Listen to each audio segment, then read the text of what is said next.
Okay. We have one person in watching by the looks of things. Let me see. We got two more people here watching. Okay. And if people could say hello in the chat so I can see who the hell I am talking to and see how many people. 4. Oh my God, they're streaming in like rats from a ship. Where are we?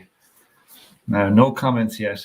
If anybody wants to join in the stream, I've posted the link to the StreamYard link. All you need is a microphone, and you can click on that, and I will allow you in. I swear I will, if I figure out how to do it.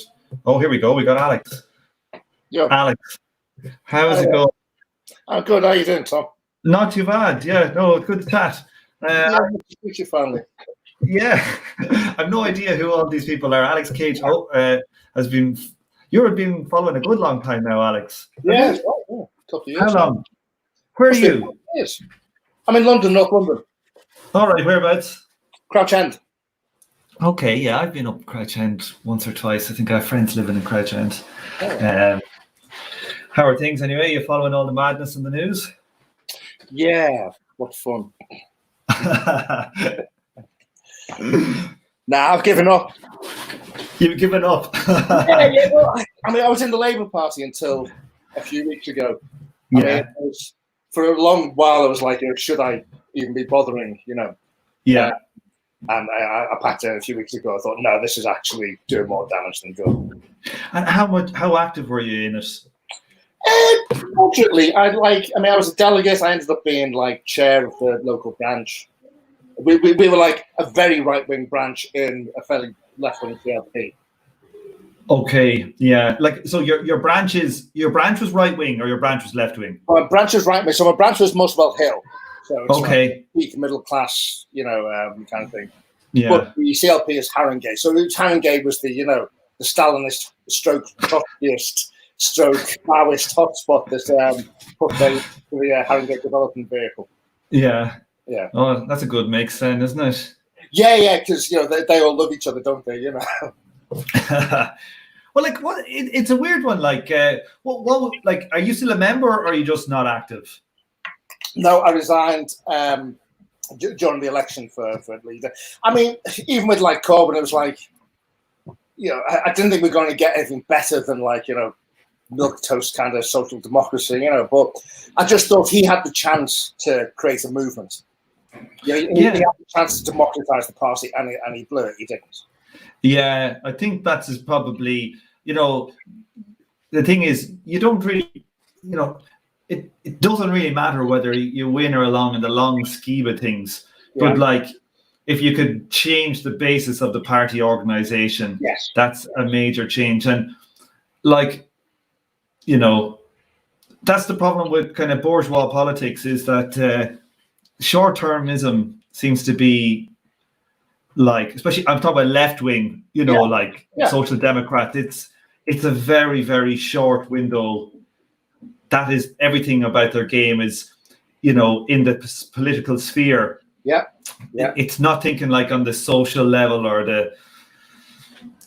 it's not thinking long term about the political sphere. It just thinks about, oh well, God, we could increase the nurses in the next 3 years, as opposed to let's actually do some proper damage to the system. Yeah, we're living in exceptional circumstances. So, this time, we have to come together as a broad church and accept the fact that, they're not really socialist. But I can't remember what he said it, but even if you get that, even if Corbyn had got in the next, even if it wasn't for the financial crisis now, but you guarantee in the next 5-10 years, another financial crisis would occur. Oh yeah, and then it all gets reversed. Yes, but it's the Labour Party at the moment are they're just a shambles, and I think it looks like the establishment Labour Party are really very happy with not being a party of power. Yeah. Ever again, if needs be, to keep a left government out. Yes. They had like in the middle of the COVID crisis there, they had, I think she's the shadow minister for health. I could be wrong. But she was on one of these political programs. I think it might be Newsnight or something. And they were saying like she was giving out about the state of the hospitals and how unprepared they were. And they asked her like, well, who do you blame for that? And she went, well, you know, now is not the time for apportioning blame. Like, why have they decided that? It's kind of like they're trying to look like grown-ups, aren't they? Like, you know, you'll be both sides about everything. It's like, oh my God, what's that going to win your votes? It just seems inept. Yeah, it is. But like, also, I think that like Corbyn showed a lot of political timidness. I think, like, you know, like I think when you've got like the organizational structures, you got the PLP, and they can screw you in the press and all that kind of rubbish, and the headquarters can screw you, but you have a base that supports you, and you could play over your party to your base, you know, to your base about like democratizing and allowing what was the one they wanted, open selection. Yes. That's the big thing. That open selection, and they didn't bother. Sorry, I'm getting messages here left, right, and center. Now this is the first time I've done this. So, Alex, I'm Is it just me and you at the moment? There is 7 people in the chat, so nobody else is brave enough to jump in here. If anybody has any questions, like they just want us to ramble on a topic, chuck it into the chat there on YouTube, and we'll see. Or if anybody wants to join the stream, we'll see.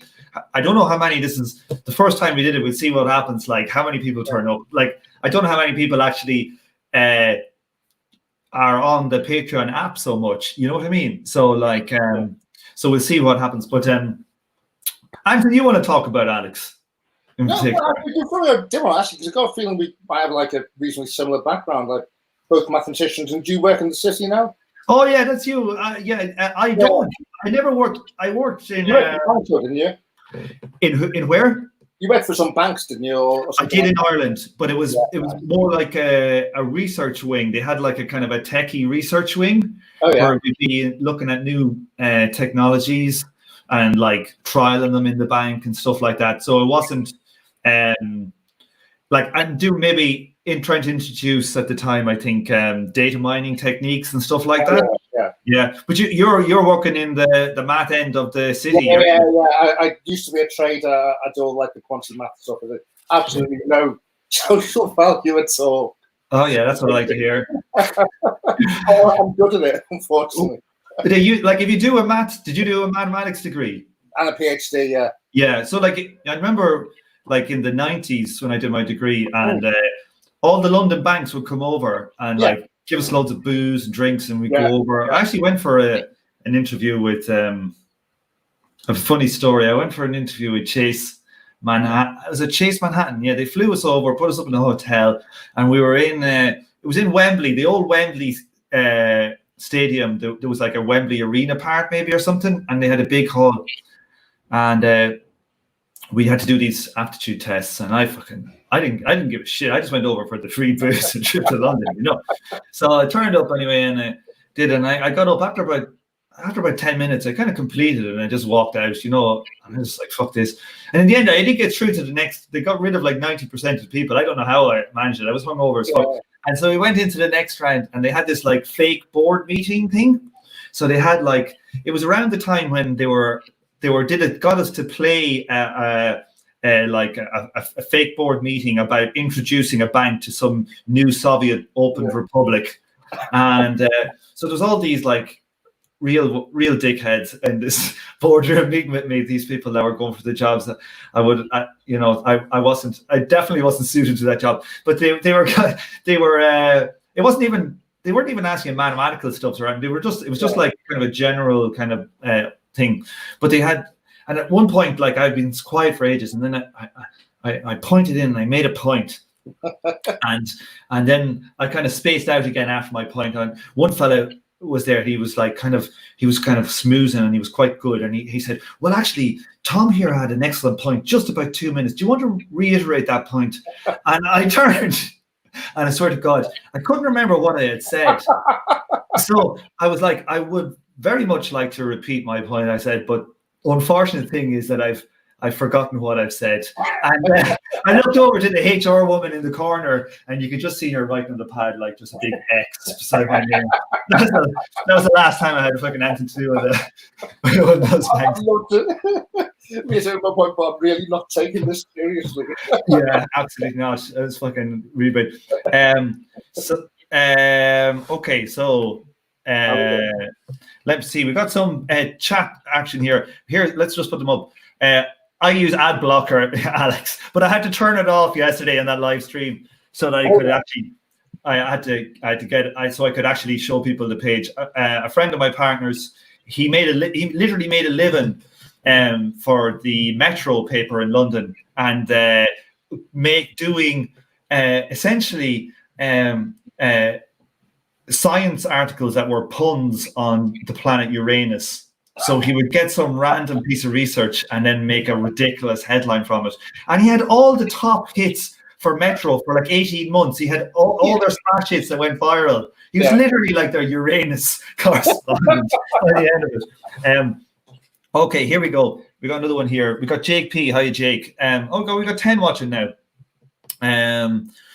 We got Jake P. here. Jake is saying that Esri and myself had a Law of Value series planned, video series. We do. I thought I got corona at the start of the virus, and I think I didn't. It was just like man flu or something.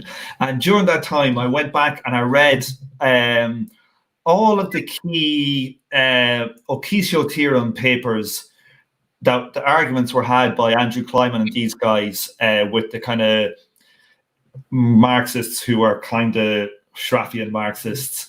And I reread, there's about 7 or 8 papers, quite technical stuff. And so I really fucking understand this stuff now. You know, it's not just like saying, oh, the rate of profit goes down. Like, I really understand the arguments. I don't know. Alex, did you ever get your head stuck in any of that stuff? I've been following. There's the argument now. Is it with Cockshot and somebody else? Andrew Kleiman was talking about that. Yeah. So I had a feeling they were both wrong, but I've actually started rereading Capital again to try and completely get my head around this. Yeah, like Cockshot is just bizarre. Like, you know, some of his opinions on what about capital are just they're kind of crazy. Yeah. You know, like one of the big ones is like in volume 1, Marx says, okay, let's let values equal prices just for simplicity of analysis. Okay. Yeah. And then in chapter 3, he says, okay, so like chapter 1 is about production, chapter 2 is volume 2 is circulation, volume 3 is basically the real world. Let's add in all the real kind of detail. And in chapter 3, he says, okay, let's actually take away that condition that values is equal to prices, and let's look in the real world. You know, you got rents, you got fucking interest, you got all these things siphoning prices from values and skewing things around. And Cockshot makes out that actually Marx didn't actually thought that prices were values, and that he's just doing up until the end of volume 2, and it's just made up bullshit. You know, it's his own theory, but it's nothing to do with Marx. So we have. I'm going to reread I'm going to start rereading the papers now, and I'm going to write up some. We're going to collaboratively do it. We're going to write up some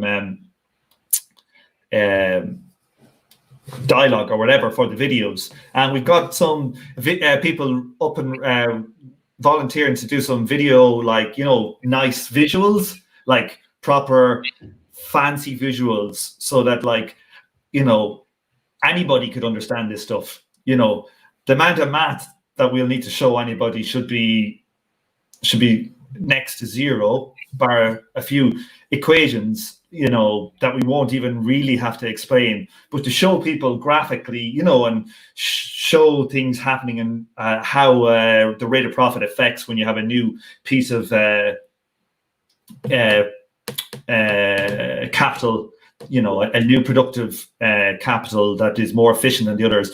And all the micro differences, like things that can cause the rate of profit to go back up in circumstances and to go down in other circumstances. And just to explain it, it'll probably end up being about a 10 or 15-minute video, I think. But hopefully, like for punters like, you know, who are interested in marks and read this, and when you get down the rabbit hole, you get to a certain point where there's just people going, oh no, he didn't. Oh yes, he did. And like, unless you actually want to go and read technical mathematical papers, like you get you just kind of go, I don't know what you know, you get to this stage where you're like, what the fuck? So we've done the heavy lifting.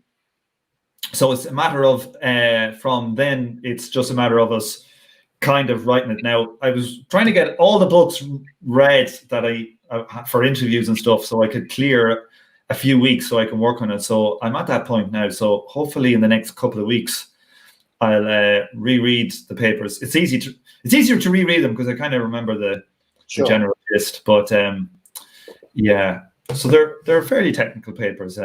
Probably you'd breeze through them though, Alex, I'd say.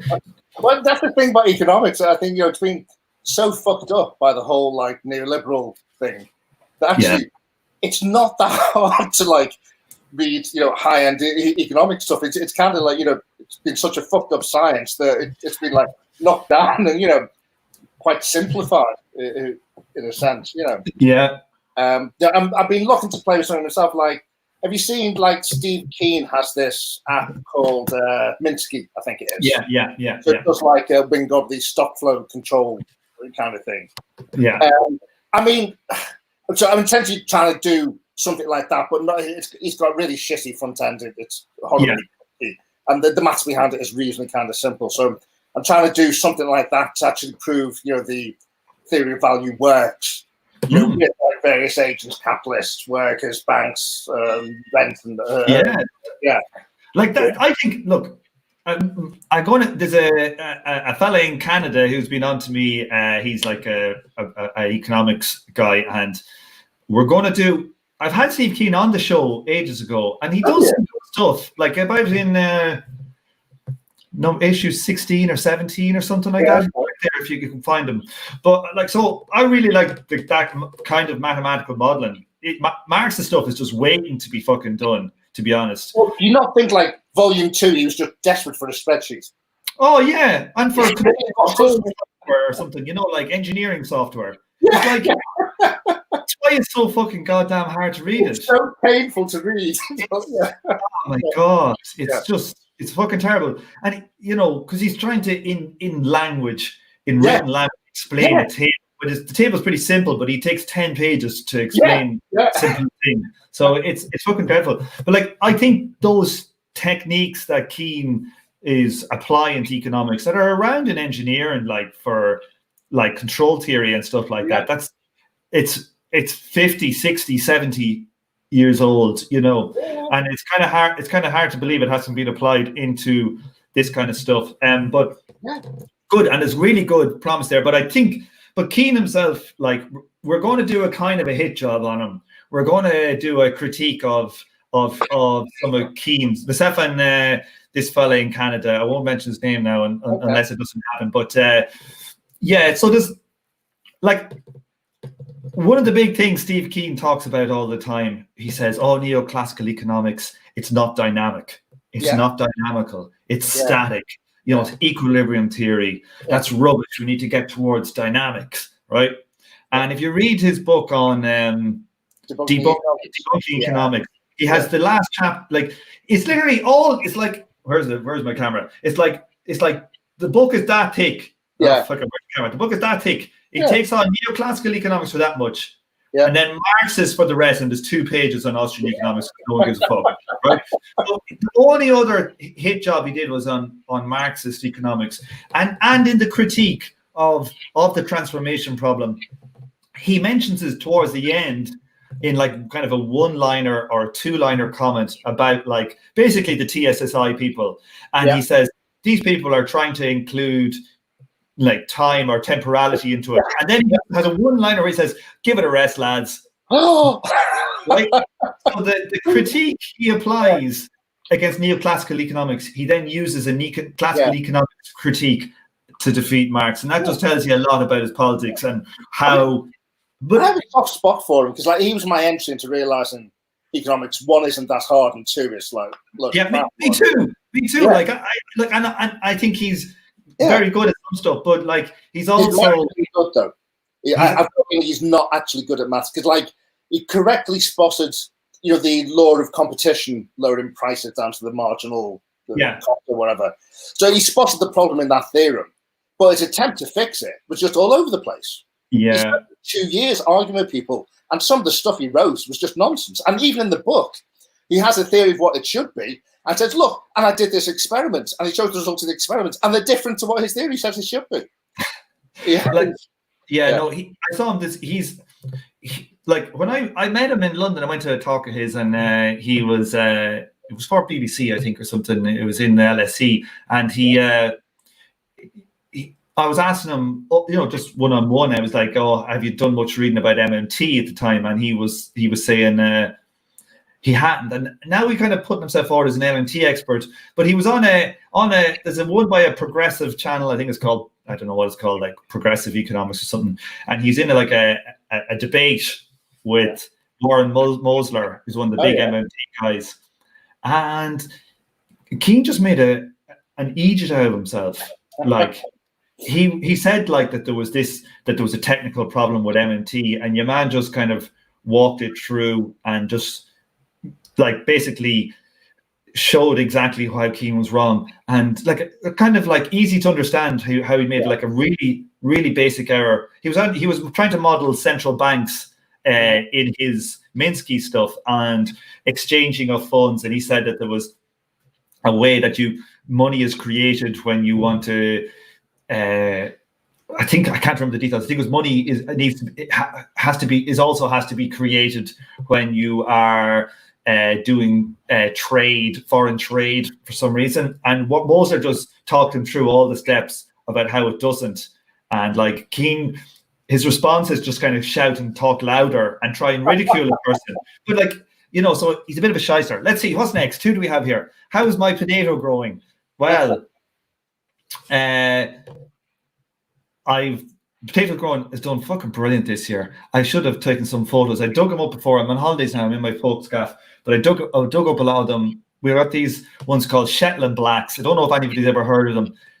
Somebody was up on one of the Shetland Islands, like I think it was like an uninhabited one, an old, just one where people used to live, and they thought, is this a spud growing wild? And they picked it and they basically brought it back and they cultivated it and they got it going. And it's a purple or black spud. And if you cut it, where are my hands? If you cut it down the middle, there's like a kind of a purple ring through it. And they're the fucking nicest potatoes I've ever had. So spuds are going well. How'd you cook them? Huh? How'd you cook them? Oh, they're roasters. They're like floury spuds. You ever like roast? And they're really delicious. Like they're the best spud I've ever had. That's as an Irish person that's saying something. Now, what's Jake P here say? It won't be just a cockshot bargain bin video and audio affair. No, definitely not. Have you seen any of Cockshots videos, Alex, on YouTube? No. Like for a guy who's a lecturer and a professor of computer science, he can't fucking get a headphone set to work. Like, and the video quality, I swear to God, the video quality is like, like if you find a video that's from like 2006 on YouTube, from somebody's old like fucking brick phone, that's the kind of level of quality. Who's this now? Werner, going to eat them or drink them later. What's he on about? I don't know what Werner goes on. Okay, anything else there, Alex, on your mind? Are you following what's going on in Portland and around America at the moment? A bit, yeah. What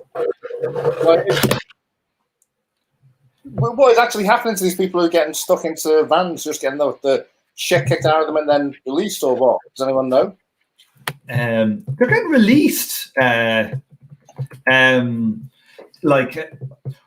It's really kicking off. I think like in the next couple of months, there's due to be 29 million people getting kicked out of their houses in early August in the States. like 10% of the population now. Whether they bring in a secondary stimulus bill or how many it will protect, but like yesterday, I think in Seattle, they burnt down a new building they were building for a new kind of kids prison, and they burnt down a courthouse was it Oakland last night? Okay. And in Atlanta, I think they burnt down a police station again or something. Like there's stuff going on all over the place. Like Puya, who's on some of the live streams for the reading groups, his local city, I think Grand Rapids City or something, I think it's about 100 or 2,000. There was like 6 cop cars got burnt out there like the other day. Like that stuff's not even getting on the news. You know, it's like, I think there's I don't know. Mike Duncan, I don't know. Do you know Mike Duncan at all? The fellow who does the Revolutions podcast. Oh, yeah, I've listened to some of those. Yeah, they're very good. Yeah. Like he's come out on Twitter today. Let's get this up. Let's see if I can share the screen. That'll be an interesting one. See if I can find them. See if I can add this. Share screen. 1 second here now. Share. Let's have a look here. Now. There we go, yeah. If I can find these tweets. I think this is it. I was writing a book about the slow motion collapse of the Roman Republic during the 2016 election. Now, while writing a book about the French Revolution, I get the blinkered sociopathic non-response of the American ruling class to a generational crisis. I find it impossible to not be gut-churningly apprehensive about what's coming in the fall of 2020. It's all coming to a head. We'll be thrilled if it turns out I've just overexposed myself to historical materials. And I'm roundly chided this time next year for hysterical catastrophizing. But a lot of key actors seem hell-bent on making it all come true. I don't believe the United States is missing a single one of the standard compounding crisis factors that would normally arrange into a Revolutions episode immediately preceding the episode where it all blows up to hell. Then he goes, Christ, I'm going to take a walk. I think I just gave myself an anxiety attack. So, I mean, what happens? Does like you know, surely there's got to be a mutiny first before you win. Oh, I don't think there's going to be any. I don't think it's a matter of. Yeah, I don't think there's any social organization coherent enough to actually bring it towards a kind of a revolutionary outcome currently. But it's got enough of a like I've heard somebody saying, it's Russia 1905 and not 1917. But like the system seems to me to be, the political system seems to be completely unresponsive. Like, in most European countries, and even like, I don't know, not so much in the UK because you got first past the post, but most European countries you have like a different, like you have a PR-ish type. So you got release valves. But like in the political system, the Soc Dems went, well, we want Bernie. And they just got shafted, And both parties have pretty much an establishment have said, political avenue is closed. You cannot use the political avenue. And when you block off political avenue, well, that's going to be more blatant, I think, in the election. But they're going to use COVID as an excuse to like open even less polling booths in areas they don't want to open. Yeah, and like who knows? Like there was I think some like House of Representatives or a senator thing. I'm not sure which one was running a big one in Kentucky there a few weeks ago, and in the city of Louisville, I looked it up. Let's check it again. I think Louisville is like. Is it 400,000 or is it 600,000 people in Louisville? Let's check it here now. Okay, the consolidated city county is 760,000, and then just the urban area itself. So the urban area itself is 972,000 people. Do you know how many polling booths they had open in the city of Louisville? Oh God. I have a guess now. Okay, so best part of 1 million people. Yeah. So that in the UK, what a polling booth would do, what, a couple of thousand people. So you'd ideally you'd expect about 500. Okay, yeah, they had one. What? Yeah, they had fucking one. Yeah. What the fuck? So they had one open in the entire city, yeah, for 700 and like anywhere between 600,000 and 980,000, whatever way you want to count it. Like, yeah, so they had one. So that, so like if it comes to it, like in all these kind of marginal states, there'll be such amount of shithousery going down. Like you look at what they did to Bernie in the different places. They openly cheated with him, with this crazy app and all this stuff. Like, so if Trump could just do the equivalent thing, like everybody will lose their fucking shit this time if Trump does it. But like when they did it to Bernie, like, the Bernie people lost the shit, but the rest of the establishment was like fucking yay, So it looks like you have a terrible COVID crisis. You have an economic crash. You have got 40 million unemployed people or whatever the fuck it is now. You've got, looks like tens of millions of people being kicked out of their homes at any time. So and you got cops. You got cop brutality. You've got Black Lives Matter hitting. You've got all this hitting at once. So like there isn't like a Bolshevik party, or there isn't like an equivalent type of actor. There's no Ho Chi Minh, or there's no whatever. Take your pick. There's no like large anarchist organization like there was in Spain. So like it's very difficult to see what could come of it constructively, but a lot of shit can come destructively. In the short term. In the long term, in 5 years, you could have a constructive element, but I think it's liable to be extremely. I think it's the biggest political crisis probably in America. It's likely to be. I think it's going to be much worse than the civil rights movement. I think it's going to be a bigger movement, and I think it's going to get tied into. I think. Like, I think the kind of death at the start of the real death of the US empire, I think, you're over here now. Like, when you were growing up, like, was America like, for me, it was like America was just like, so, growing up, it was like, oh, everybody's rich. It's it's the best place in the world. Like, and people, like, my parents now, like, they look at the telly about America and they go, what the fuck's going on in America? Just normal people who aren't interested in politics, they go, America, like, what the fuck? It's a mad spot now. No, it does feel, I mean, like even its infrastructure is falling apart. Have you been over there lately? Like God knows how many new high-speed trains, whereas in the States, not only do they not have that, but the existing infrastructure is aging. Being replaced. Have you been over there recently, Alex? No, not for a few years now, I don't think. Like, how long are you talking about? Oh, it must be 8-9 years for an interview. Yeah, probably similar for me now. But you go like even when I was there, like in the 90s, and even like around New York, you would have like the motorways they have, or whatever they call them, the freeways or whatever. Like, they're made from like concrete slabs. So when you're driving over, it just goes. Yeah, it's like that's third world shit, man, right there. Like I couldn't fucking believe it. There's not a road like that in Europe. I swear to God.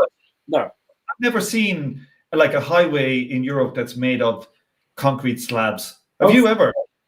No, I mean, I lived in France for a few years, and I used to cycle quite a bit then. Best place, cycling in Europe, it's just great fun. It's just beautiful, glassy, smooth roads. It's very different. Now let's have a look here. This is from Cole. How you, Cole? The demographic that participated in the uprising in May, June is already completely checked out of the political process, though. Yeah, I think so. I think the people that are on the streets now, it's like no one gives a shit about the election. Like, I haven't heard you know, you're on your Twitter and people would say if it was in 2016, oh, we got to vote for Hillary, you know, and some of the left people were saying like, oh fuck, you know, well, we got to swallow and like there is some of that going around, but it's like the minute somebody puts that, you know, puts their head over the parapet to say that, they get like fucking attacked. Yeah, Chomsky, didn't he? Yeah, like Chomsky's getting attacked, you know, like in a way that's completely different. And I think what we're seeing as well is that people are on the street and they're doing shit. Like they literally are going, we got these cops, all this fucking reform bullshit that people gave us for years, it never got us anywhere. Like they make chokeholds illegal, they'll still choke a fella, who gives a fuck? And like the worst police, you know, some of the worst are Chicago police, and all of the stuff is illegal there, and they're still fucking killing people left, right, and center. So it's like people are now going, all right, we'll burn your shit down, and they're getting more done on the street in a couple of months than they ever got done. Yeah. Dealing with all the politicians. Let's see here now. So any continued contraction of democracy will only provoke them in a secondary way. What do you mean by that, Cole? If you can respond in the chat. I don't. Let's have a look here now what JP said. 49% of voters believe Kremlin interfered in Brexit referendum. Opinion poll for the Observer also reflects 47% of people think Putin's government affected UK's 2019 general election. Oh, God. I just... How do you think that works? What do people believe the mechanics of that was? They think the documents that Jeremy Corbyn got his hands on, they think that Putin leaked them. And it's like... So, to get this straight, right? Putin, he's in favour of Brexit and Boris Johnson. Yeah. Right? Yeah. But then he's leaking to get Jeremy Corbyn in and another referendum on Brexit back in. You know the level of this stuff is just... And if you got a guy like saying the MI5 of the security services have come out and said Russia have done this, you might as well fucking... A better rule of thumb is to say they didn't do it. Like, you're more likely to be accurate by saying whatever the security services said about Russia or whatever, it's the opposite is the true thing. That's, as a rule of thumb, you won't go... I bet you that works better than fucking believing what they're saying. Yes. Yeah. No, you're right. The frustrating thing, there's absolutely no filter at all. You can say whatever the fuck you like about Russia, and you know you'll get printed or reported or interviewed on the telly, and won't really get any pushback at all. You know. Yeah, like you're less likely to get pushback for interviewing bin Salman, whatever his name is, who are fucking doing a genocidal war on Yemen, than you would if you were to interview just a kind of a right-wing nationalist leader like Putin, who is like, policies are probably not much different to fucking half of the rulers out there that are not even just allies, but are like our fucking best friends with. Yeah. Speaking about Yemen, this is one of the books I was trying to prepare for. I read this one. All right. Destroying Yemen. What Chaos in Arabia tells us about the world. Asa Bloomy. That's like a very interesting book. I didn't know anything about Yemen. So I'm trying to organize. He's just got back to me today, so I have to get on to him. So I'm going to be doing a couple of episodes on this book, hopefully, which is fucking very interesting when we're talking about like the American system, because like he at the end he's like, there's some good shit here. The chapter titles are good here. Here's the chapter is like talking about Yemen seems to be like one of these places like Afghanistan, you know, where empires go to fucking get their ass handed to them. This is like, here's it, the British, the Americans, the Russians, like all fucking fell over in Afghanistan.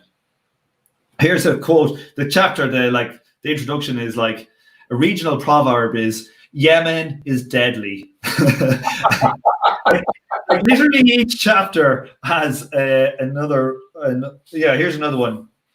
Rule number one, this is by a guy called Haikal Bafana. I don't know who he is. Rule number one in Arabia's Fight Club, don't fuck with Yemen. Rule number two in Arabia's Fight Club, do not fuck with Yemen. And he puts it into like a historical context of all the stuff that happened. Like South Yemen was like an ML place, a communist place for about 20 years, and North Yemen was trying to apply what do they call that? Like a neutral, the non-aligned country policies for a long time until they kind of got caught up into the orbit. And it's all just about how Yemen has historically been like repelling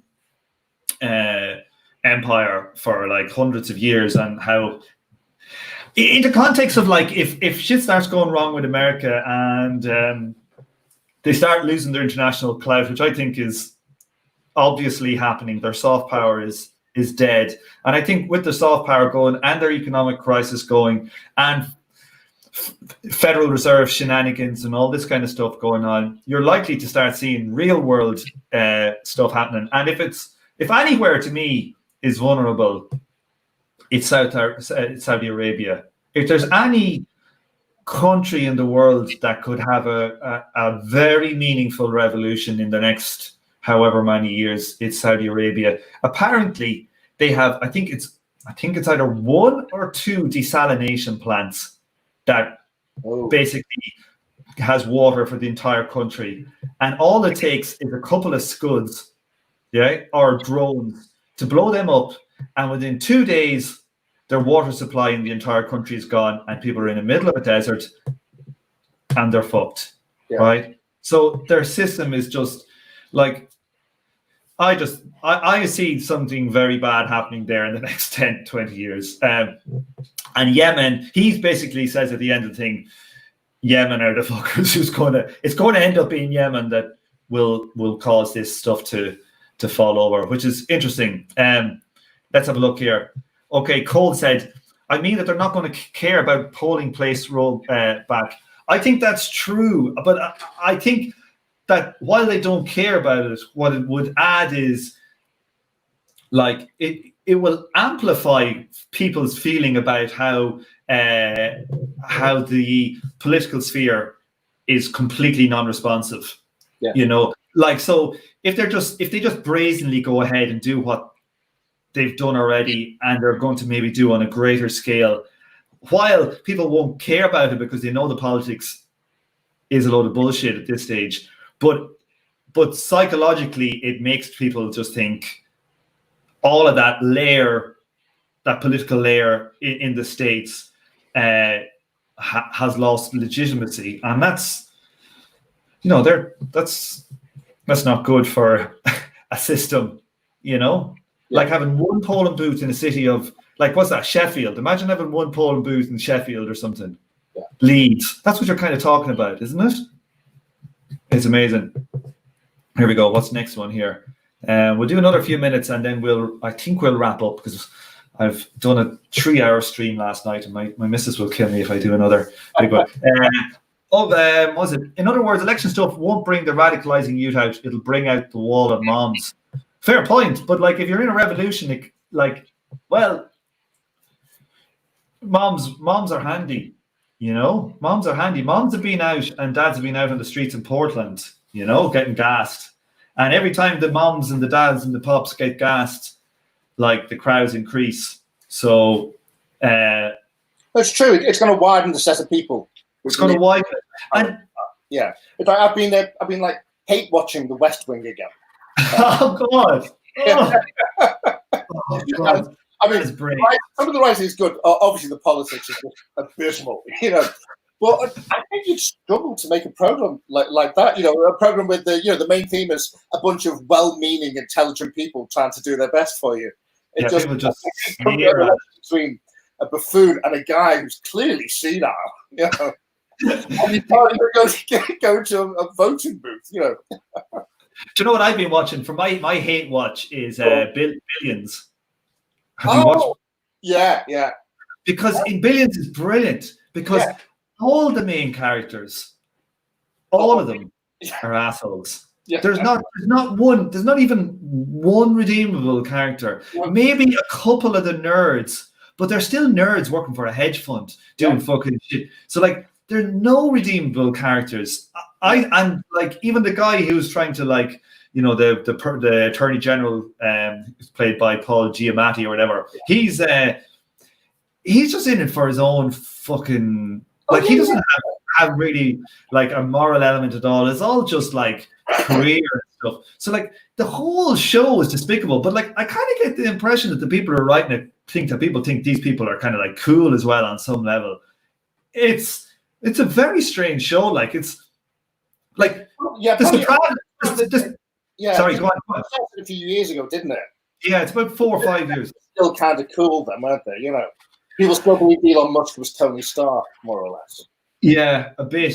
And but like, I swear to God, like all of the gangsters in Sopranos, like all of the major characters in Sopranos are more relatable than these fucking dickheads.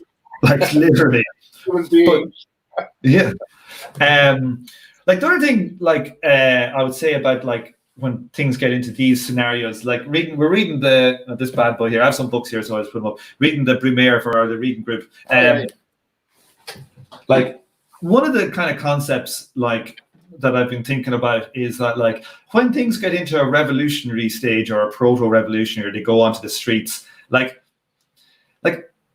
Donald Trump could still win the election and he could still have 43% of votes. Yeah. But if the voters are all from 60 and up and 55 and up and a few weirdo young religious types on the streets, the people that matter are the young who are going to throw their bodies on the line, you know, the general mass in this, and not in rural places, because revolutions aren't made in fucking Atboy where I am, you know, down in the bog. They're made in the metropole. They're made in Paris. They're made in Dublin. You know, although sometimes you can have terrorists. You know, that's a bad word. Not terrorists. We can have guerrilla warfare in the countryside. You know, but really, the revolution is going to be made in these core places: Portland, LA, Oakland. You know, that's where the action is. That's where the action was in 1917. You know, it's in Petrograd. It's in St. Petersburg, you know, wherever it is. So, and in all of these places, the vast amount of active bodies are the young. And so it depends. It's like you're playing chess, right? You can have a load of fucking pieces more than the other person, but if they're tied up and your ones are active, you're going to do the damage. So I see some of that. Okay, let's keep going. We'll go through these few more and then we'll call it a day, I think. Fearful that a Biden presidency will mollify the libs and curtail more radicalization for the 4 years they pretend he needs time to get things done. You know, certainly maybe a section, but like, shoot him in the leg, Joe Biden. Come on. Did you hear that one, Alex? I did, yeah. Shoot him in. I don't know, do people still... Like, okay. Do you actually think Biden would be better than Trump? I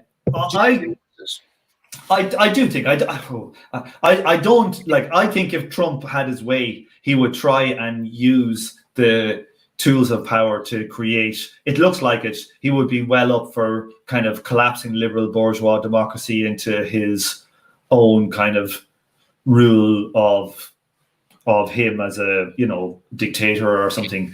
But I was highly skeptical of that. I thought that was a really bad analysis. But looking at how he behaves through the crisis now, he definitely has that in him, I think. And so if you kind of think a bourgeois democracy is better than and not having a bourgeois democracy, I think it'll be worse. But saying that, I don't think Biden would be like Trump. I don't think has the skill to get there, but he would try, and it could be a very tense situation in America because of it. With Biden, I think you will get just a continued crisis, because I don't think he has any answers. I think the American system, their ability to siphon surplus from the rest of the world, you know, they're just there. I checked the other day. I've a good live stream, a good two-parter interview coming out. I'm supposed to get out this weekend. Hopefully, you'll get it out tomorrow, maybe. With two kind of Twitter guys, economists guys. Their handles are Dicophrenic and Post Cyborg, if anybody listens to them. But like, oh God, what was I saying? Oh yeah, like I think their ability to siphon surplus. Oh yeah, we were saying that the percentage of reserve currencies in central banks around the world for the US dollar. Have a guess now. What do you think it is there? I don't know, a couple of trillion? No, I mean percentage of all reserves. Oh. Yeah. Oh, the percent of all reserves that are held in dollars. Dollars, yeah. Rather than their own price, I don't know. So it used to be in the high 80s for dollars. So dollars, like the reserve currency. They don't hold their own currency because they can print it, but they'll have their foreign exchange reserves. Yeah. So it used to be in the high 80s, I think, you know, like 15 years ago it would have been in the high 80s. Now it's down to 61%. Really? Yeah. So like the euro was is the yuan starting to replace it? Yeah, I think the euro is about 20%, and then there's people have there's others depending on the regions you're in. There might be a small bit of British, some Swiss, some Australian, maybe some Canadian, some renminbi or yuan or whatever. Depends on where I think around the world. So basically, you see the structure of their global dominance there is going down, and I just think that like. That's only going to, with the political crisis that's coming in America, or that is here, and that's going to get worse. It is not going to get better. Maybe for the winter, it'll calm down because you won't be out in the fucking American weather during the winter. But it's not going away. And I think that that's only going to accelerate those kind of things. Like you see on the news, like I was watching the news with my folks here, you know, the RTE news here in Ireland, just like the state broadcaster. And one of the headline was like the tit for tat closing of embassies between China and America. Like, so now we're seeing like America being defensive as opposed like it seems to be like that they're trying to create a block. Like, I think they've decided, we're going to start struggling to hold on to everything. Yeah. So we got to start to try and make like, you know, like when the British Empire before it, you know, you had the pound area, you had their colonies before they kind of gave them up in Bretton Woods or whatever it was. Yeah, those pound areas. I think we're starting to see the establishment maybe of an area like that where they're going to try and cordon off China, but they can't do it because they have all their production. So they're kind of screwed. They're in a very kind of a weird position. So it's not going. There's not going to be another American boom, so I think it's only going to go down. And because of that, Biden won't be able to do all that much to alleviate it on the streets. And if they're not able to get as much surplus, you know, back and siphon stuff off with their patents, with their financial institutions and all this kind of stuff to the same extent, conditions are going to get worse. Society is going to get worse, and politics is going to get worse. Sure. Okay. Let's see here. What? I don't know. I'm talking a lot of shite here. Yeah, we should. I've got a two-parter on American kind of collapse from a Marxist point of view. Part 1 and a Patreon part 2 should be released in the next couple of days, so that'll be good. What's the maddest your wife has ever been at you for podcasting? Pretty much every fucking Saturday night, lads. It's like it starts at 5:30 and it finishes at 9:30. It's not fair. What am I going to do? Right, I'm going to do these last two ones from Alex, and then we'll call it a night. Biden will be a new phase to an extension of the Obama-Trump transition. Platforms more conservative than Clinton's was. Toss up to which outcome would help the left more. Pick your poison. Yeah, I just think they'll be different. Like, you know, more conservative than Clinton's. I mean, that was pretty right wing. I don't know. Biden is probably more conservative than Clinton. He was like, he's about as conservative as it nearly gets in the Democrat. You know, he did like he introduced crime bills. He was responsible for like a lot of the voting on the Iraq War. Also, like the Patriot Act. He was a major mover in all those in getting rid of Glass-Steagall. I think he was really involved. So I think, you know, not saying that Hillary is much different, to be honest, but like if there's anything between them, there wouldn't be too much. Let's see, quick. Okay. Damage minimization, yeah, but not an end to the thing, because I think people in the country will largely see it as irrelevant up until the time is such that they actually do meaningful policies, which I don't think either of them parties can. The toll your marriage takes for the rev. Yeah, well, we're not married yet. We're living that commie dream, you know, and not. Although I want half our house. Let's be honest, I do want half our house. I'll have to tie that up there. I am thinking of trying to get pressure on. I've asked her to come on. We're thinking of doing ones on maybe some stuff around Black Lives Matter. My missus's parents come from Nevis, and she's been reading some historical books on Nevis, which have been pretty grim. I wouldn't mind doing like one. She said kind of yes, but we'll see. She'll probably say no in the end. Right, I think I'm gonna run before I run. One thing, like having people on a stream, like when there's lots of people, you can shut up. But when you're talking all the time, it's hard work in the old voice. Anything else then before you want to go, Alex? I'd like to finally meet you, Tom. Yeah, because I have no idea. And like I was on the live stream the other day, we were doing the Brumaire, and it was like there's people in the chat, and I know all the names, but I get mixed up, and I go, is he a patron or not? And then I have to go and check, and then I see if I'm giving people shout outs. No worries, Alex. Thanks for all your support as well, Alex. Hope things are going well. Right, shall we go? We'll end this, and I'll see. We'll put it up. I was thinking of going to put these up on just the YouTube channel afterwards in a few days. I don't know if you mind, Alex, showing your face. Yeah, go for it. Yeah. Yeah. But the first 10 or 15 minutes is me fucking whistling and scratching my arse because I put out the wrong link. I scheduled it for tomorrow instead of today by accident. There you go. It shows you. Right, everybody. So long. Cheers, Tom. Thank you.